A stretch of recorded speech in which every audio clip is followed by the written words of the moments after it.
Povo, segue a análise da terceira e última parte do sistema dos quadrinhos do Thierry Groestin. Agora eu vou tentar explicar o que é e qual a diferença entre artrologia restrita e artrologia geral. Para quem está vendo esse vídeo agora, assim, está caindo de paraquedas aqui e está dizendo, meu Deus, que maluquice é essa?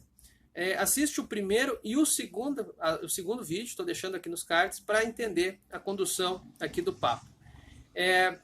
Depois da análise do quadrinho, que vai se seguir logo agora, eu também vou comentar sobre a edição brasileira e sobre a escolha de algumas terminologias, tá bom? Então, sigamos. Bem, pessoal, eu vou analisar Cavaleiro das Trevas, do Frank Miller, pegar aqui uma página dupla do final da primeira história, que é na qual ele se confronta o Duas Caras, certo? Então vamos lá, vamos pensar a diferença, vamos entender o que é artrologia e pensar a diferença entre artrologia restrita e artrologia geral. Vamos começar então por artrologia restrita. O que é artrologia restrita? Bem, segundo Groestin, são as relações semânticas de tipo linear regidas pela decupagem. Então, relações semânticas do tipo linear regidas pela decupagem. Portanto, como é que é decupado a passagem quadro a quadro, certo? É legal que o Groestin ele problematiza tanto essa ideia de que uma imagem isolada não é necessariamente narrativa, ela pode ser, aqui a gente não tem esse exemplo, mas existem quadrinhos de uma página só, de uma splash page, e ela é narrativa. Para pegar um exemplo até de super-herói, eu ainda quero fazer um vídeo sobre isso, mas a morte do Superman, que é todo feito de splash pages, e é narrativo, mas também o Groestin questiona também uma outra máxima, que é de que sequências de quadros também que sequências de quadros são necessariamente narrativos, podem não ser. Vou deixar aqui nos cards o vídeo que eu fiz sobre quadrinhos abstratos, que são sequenciais, mas não necessariamente narrativos. Bem, vamos pensar o quadro, tá? O Groestin vai falar dos planos de significado dos quadros. Lembrando sempre, pessoal, que esses planos de significado eles são simultâneos, ou seja, a gente não pode, a gente aqui disseca a nível de análise, tá? Mas essas coisas acontecem sempre ao mesmo tempo, não tem assim, primeiro isso, depois aquilo, depois aquele outro, esse aqui vai até o level 2, esse é o level 3, não, tudo isso acontece com todos, mas a gente faz isso para conseguir fazer a nossa análise. Então, o primeiro plano de significado é o enunciável, portanto, é naquele que a gente consegue observar e identificar o que a gente está vendo. Um segundo plano é no qual a gente percebe o sintagma. Para quem não é familiarizado com esses termos da linguística, basta saber que etimologicamente sintagma quer dizer como uma coisa se liga na outra. Claro, isso na linguística é bem mais complicado, mas aqui tá, para nós aqui por enquanto é suficiente. E, portanto, olhando para um quadro, além de a gente então observar e identificar o que está ali, entender, perceber de que maneira ele está sendo, de que maneira ele está se encadeando, portanto, com outros quadros, seja na mesma tira, seja na tira superior, na tira inferior, e, portanto, isso já começa a condicionar a nossa interpretação.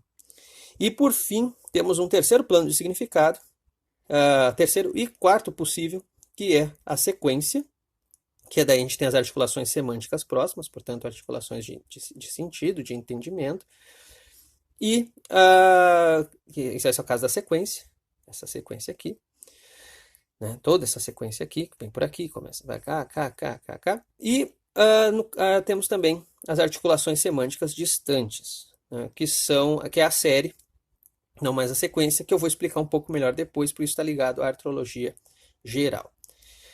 Bem, espero que tenha ficado razoavelmente claro. Bem, pensando ainda sobre os quadros, o Groestin vai refletir sobre a sarjeta. Quem lembra do Desvendando os Quadrinhos do Scott McCloud, vai lembrar que o McCloud filosofa bastante sobre a sarjeta, como a sarjeta seria esse espaço prenhe de imagens virtuais. Ou seja, entre cada quadro a gente veria uma série de imagens e isso seria condicionante para a nossa capacidade de leitura dos quadrinhos. O Groestin vai no sentido oposto, ele entende que entre um quadro e outro não tem imagem virtual nenhuma, não tem imagem, quadros fantasmas algum e tal, mas sim um vazio articulador, ou seja, é uma não imagem, mas é preciso essa não imagem para que haja uma passagem de quadro a outro. Então, para o Grosjean, o quadro não é determinado pelo que sucede ou pelo que precede, mas por um arranjo global. Esse arranjo global, como a gente já viu, tem a ver com layout, tem a ver com o lugar que ele ocupa no espaço, né? Lembra isso que a gente estava falando tanto no vídeo anterior de dispositivo espaço-tópico. E vai no sentido contrário, por exemplo, de novo, para citar o Scott McCloud, quando fica pensando as passagens de quadro de ação a ação, momento a momento e tal, que ele faz aquele tipo de levantamento sem considerar essa articulação global. Bem, a gente pensa então, né, pensando mais especificamente o que é a decupagem, o Grosjean vai dizer: a decupagem não são momentos chaves, mas sim vistas parciais. O que isso quer dizer? Vamos lá. Lembre dessas adaptações, eu até vou deixar também nos cards um outro vídeo que eu falo sobre adaptações de clássicos da literatura e tal. Que muitas dessas adaptações que a gente vê, e a gente às vezes sente que elas são muito chinfrim, muito medíocres, é porque elas ficam muito restritas a momentos chaves. Então, o príncipe beija a princesa, depois mata o dragão, depois parece que eles pegam momentos chaves de um determinado romance, um conto, sei lá, e fica pulando um para o outro. Pois bem, o que o Grosjean está dizendo é que o leitor não vê a imagem, mas vê o sentido da porção de imagem que a narrativa designa. Então não se trata de procurar olhar uma totalidade da imagem, não se trata de pensar ela como um momento-chave que traz toda uma determinada totalidade de enredo, e sim uma porção de imagem que a narrativa designa, ou seja, essa imagem ela é sempre pensada a partir da sua parcialidade e da sua relação.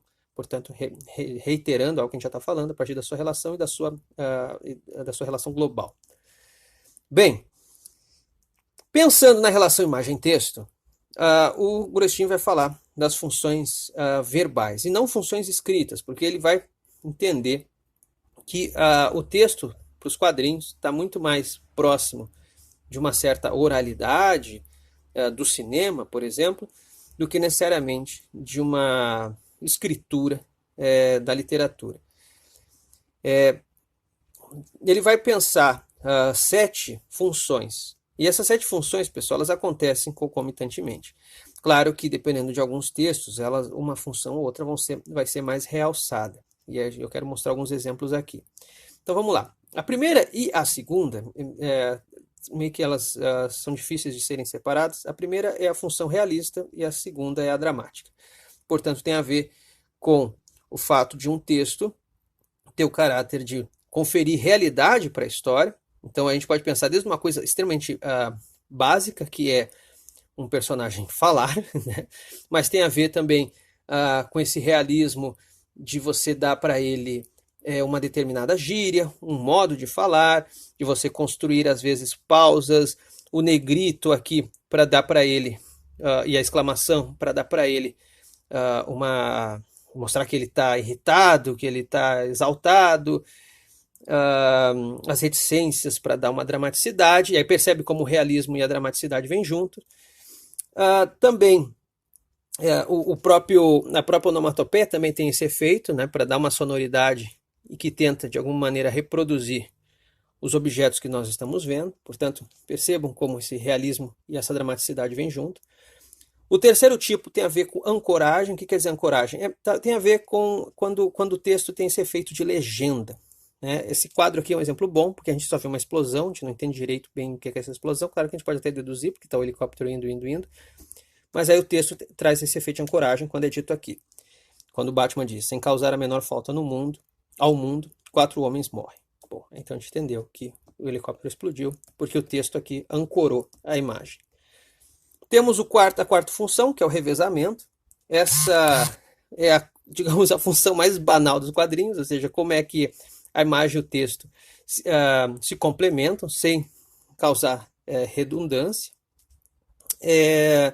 Então, de certa maneira, há uma informação visual e uma informação textual, e elas vão uma acrescentando alguma coisa à outra. Temos a sutura, portanto, como é que um texto acaba fazendo com que um quadro se articule no outro, ou seja, o texto ajuda, não ele sozinho, claro, mas o texto ajuda a passagem de um quadro ao outro. Aqui a onomatopeia ela tem parte desse efeito, mas o efeito mais óbvio de sutura geralmente tem a ver com uma conversa que tá pela metade num quadro e continua no outro. Aqui, isso aqui vai estar bem mais óbvio nessas passagens, nesse diálogo aqui. A sexta função é a de condução, também bastante autoevidente, né? Ou seja, de que como o texto é importante para a condução da história, ou seja, em que quadros tu põe mais texto, menos texto, o quanto que a presença de mais texto pode servir para desacelerar a leitura em certos quadros, para agilizar leituras em outros, até mesmo para produzir, e aí por isso que é difícil falar uma coisa sem puxar outra, ou seja, a condução para também ser uma condução dramática, como aqui quando esse quebra-vidraça e a onomatopeia está contornando a janela. E a sétima função, que também tem tudo a ver com isso aqui que eu estou falando, que é a rítmica, né? Ou seja, de novo, isso aqui produz ritmo, todo esse jogo de onomatopeia que vem, que faz curva, que vai para cá, e que tem o mesmo contorno. Aqui, ó, pode ver que é legal isso, a onomatopeia está aqui e a bandagem duas caras também tem a mesma cor da onomatopeia, então tu produz um paralelismo gráfico aqui, enfim, a mesma coisa nesse quadro aqui. Então isso é muito, aqui já o traço dele, a onomatopeia tá com uma letra, tá preta, né, do mesmo jeito que o helicóptero. Então, enfim, tu vai conseguindo produzir relações que são bastante interessantes de revezamento, de sutura, de condução e de ritmo, tá? Por isso que eu falei, difícil separar uma coisa da outra, mas como eu falei antes, a gente vai dando diferentes nomes para conseguir analisar. Bem, então, para tentar arredondar essa discussão aqui sobre a artrologia restrita, cada quadro é uma situação no fluxo da história e depende da sua cronotopia, né? Portanto, do espaço e do seu tempo. A decupagem distribui a informação e atribui um modo de enunciação, um modo de discurso que pode ser icônico, no caso das imagens, ou linguístico, no caso do texto. Há uma composição de cena, ou seja, como é que as pessoas estão, os objetos estão dispostos, os próprios quadros estão dispostos. Aqui o quadro vai diminuindo de tamanho, como vocês podem ver, o que dá para ele confere a ele um distanciamento para a gente ter essa explosão.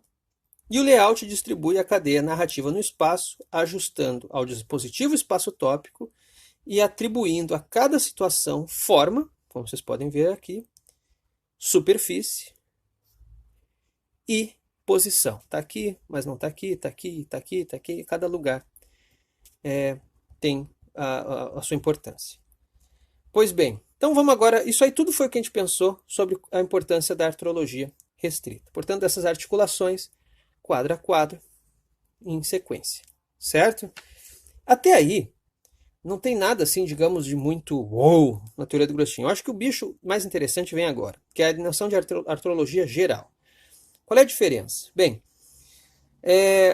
a artrologia geral, enquanto a gente estava pensando em decupagem, agora a gente vai pensar em entrelaçamento, tressagem, que é pensar a partir da rede. Não mais essa relação quadro a quadro, mas relações de quadros que dialogam por distâncias, que podem ser numa mesma página, mas pode ser em páginas lá longe uma da outra, pode ser em gibis distintos.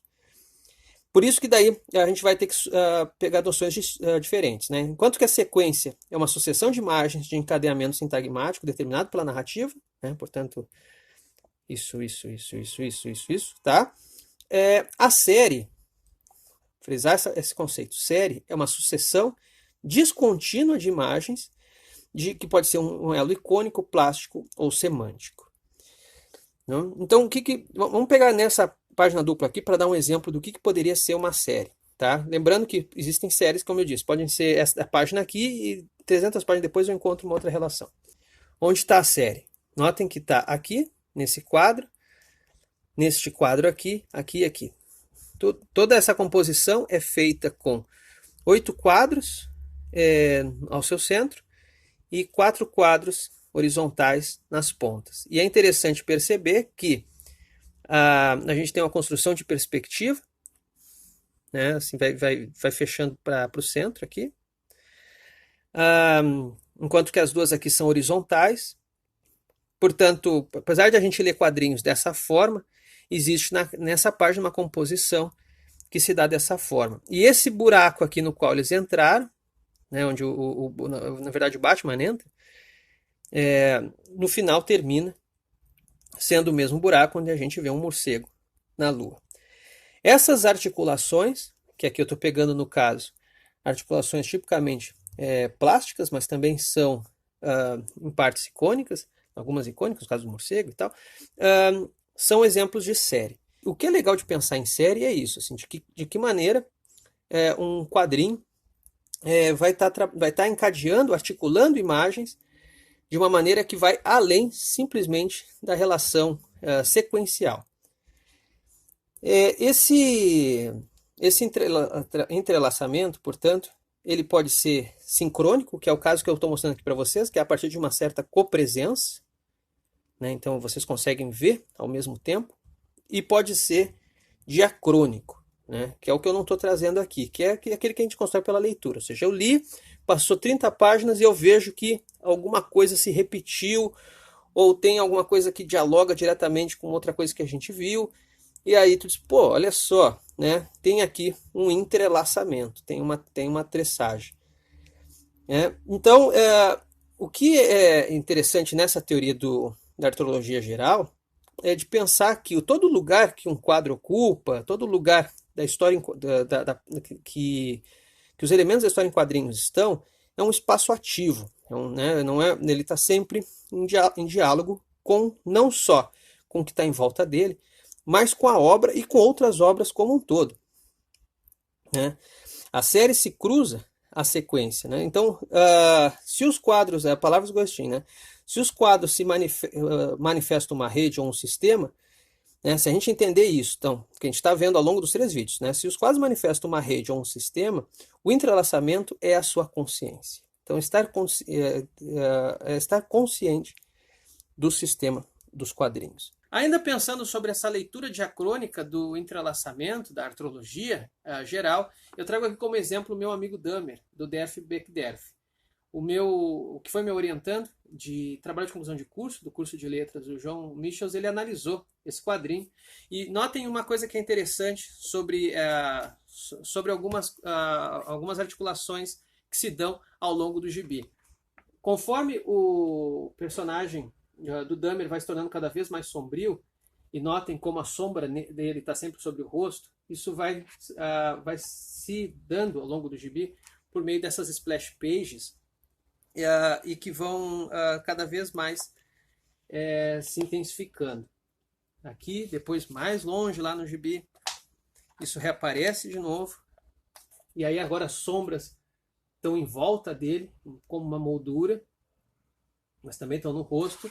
E aí o último capítulo no qual ele se torna de fato um serial killer se chama Tela Escura. Certo? Isso é um exemplo bom também de tressagem. Bem, falando sobre o sistema dos quadrinhos, um ponto que eu gostaria de falar sobre a edição brasileira, traduzida pelo Érico Assis e pela Francisca Isabelle Manriques Reis. Eu conheço a Francisca e tal, mas falar o sobrenome dela completo, para mim, às vezes, eu não sei se eu estou falando certo. A tradução está competente. Eu só queria ponderar 2 coisas, que foram coisas que, como professor, eu percebi que talvez trouxeram mais dificuldade do que necessariamente ajudaram. Houve 2 opções aqui de tradução que eu acho que são questionáveis, pelo menos na minha experiência em sala de aula. Uma foi de traduzir cadre para requadro e vinhete para quadro. Né? Portanto, se fosse pensar assim, muito literalmente, vinheta seria vinheta e quadro seria quadro, né? Mas virou quadro e requadro. E isso faz com que gere uma certa confusão de fato, onde é que termina o quadro e onde começa o requadro. Eu vi até o pessoal me fazendo pergunta nos vídeos sobre isso. E na sala de aula essas mesmas perguntas acontecem. Eu entendo por que na tradução foi feita esse tipo de escolha, porque o quadro francês, o cadre, também é do jeito que é falado e também pensado pelo Groistin, também é moldura. Então é complicado, porque menos que ele está falando quadro, do jeito que a gente pensa quadro nos quadrinhos, que envolve o conteúdo, mas tem horas que ele está falando apenas como moldura. E quando ele fala em vinhete, ele está pensando estritamente o conteúdo, né? Então, não foi uma opção assim descabida, realmente, optar por quadro e requadro.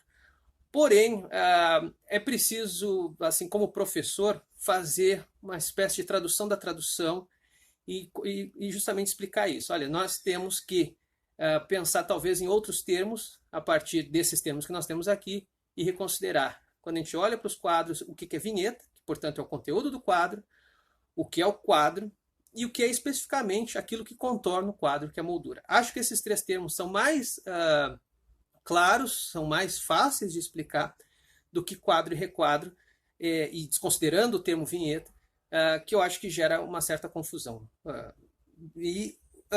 Bom, requadro e moldura acho que podem ser também, mas eu acho que ir por esse caminho seria mais interessante. Bem, e a segunda ponderação que faço para a tradução, aí é um capricho, é só um convite, na verdade, é que eu acho, eu tenho um certo apreço por um certo resquício material nas traduções, ou seja, quando a tradução opta em deixar uma certa materialidade da língua original. E assim como o cinema foi lá e aportuguesou decoupage, que é um termo do francês, e virou decoupagem, e a gente fala decoupagem de boa, eu acho que os quadrinhos têm mais que ousar, botar o pé na porta e transformar tressagem em tressagem, entendeu? Não entrelaçamento, entrançamento, como eu já vi em outros lugares traduzindo, porque é uma palavra comprida, trava-língua, eu acho, tressagem ela é bonita, eu acho bonita, falando parece tosco, mas não é. A gente se acostumaria com ela em 2 dias, certo? Mas isso aí já é um capricho meu.